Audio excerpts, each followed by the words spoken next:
Item ಯಾವುದೇ ಇರಲಿ try ಮಾಡಿ ಆಚಿ ಚಿಕನ್ ಮಸಾಲಾ. ಅಂಡ್ ಈ ಸಲ IPL ನಡಿಬೇಕಾದ್ರೆ ಯಾವುದೇ ರೀತಿಯ ತೊಂದರೆ ಆಗಬಾರ್ದು ಅನ್ನೋ ರೀತಿಯಲ್ಲಿ ತಯಾರಿಗಳನ್ನ ನಡೆಸ್ತಾ ಇದ್ದಾರೆ. ಪೊಲೀಸ್ ಆಯುಕ್ತ ಸೀಮಂತ್ ಕುಮಾರ್ ಸಿಂಗ್ ಅವರು ಇದ್ರ ಬಗ್ಗೆ ಸ್ಟೇಟ್ಮೆಂಟ್ ಕೊಟ್ಟಿದ್ದಾರೆ. ಏನಪ್ಪಾ ಅಂದ್ರೆ ಎಲ್ಲಾ ರೀತಿಯ ಬಂದೋಬಸ್ತ್ ತಯಾರಿ ಮಾಡ್ಕೊಳ್ಳಲಾಗ್ತಾ ಇದೆ. ಟಿಕೆಟ್ ಖರೀದಿ ಮಾಡೋರ್ಗೆ ಮೆಟ್ರೋ ಫ್ರೀ ಇರುತ್ತಂತೆ. ಅವತ್ತು ಅಂದ್ರೆ ಮ್ಯಾಚ್ ಟಿಕೆಟ್ ತಗೊಂಡಿರೋರ್ಗೆ, ಆಮೇಲೆ ಅವತ್ತು ಎಲ್ರಿಗೂ ಫ್ರೀ ಅನ್ಕೊಂಡು ಹೋಗ್ಬಿಡಿ, ಅಲ್ಲಿ ಮೆಟ್ರೋದಲ್ಲಿ ಮತ್ತೆ ರಶ್ ಆಗ್ತದೆ. KCA ಮತ್ತು ಮೆಟ್ರೋ ನಿಗಮದ ಜೊತೆ ಮಾತುಕತೆ ನಡೆದಿದೆ.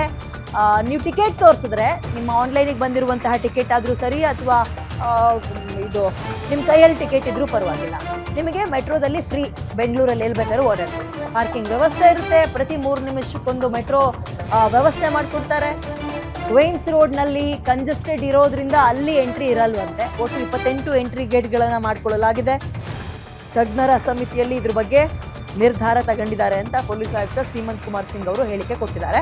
ಬಹಳ ನಾಜೂಕಿನಿಂದ ಸೂಕ್ಷ್ಮತೆಯಿಂದ ಎಲ್ಲೂ ಯಾವುದೇ ರೀತಿಯ ಎಡವಟ್ಟು ಆಗಕೂಡದು ಅನ್ನೋ ಹಿನ್ನೆಲೆಯಲ್ಲಿ ಈಗ ಈ ರೀತಿಯ ನಿರ್ಧಾರಗಳು.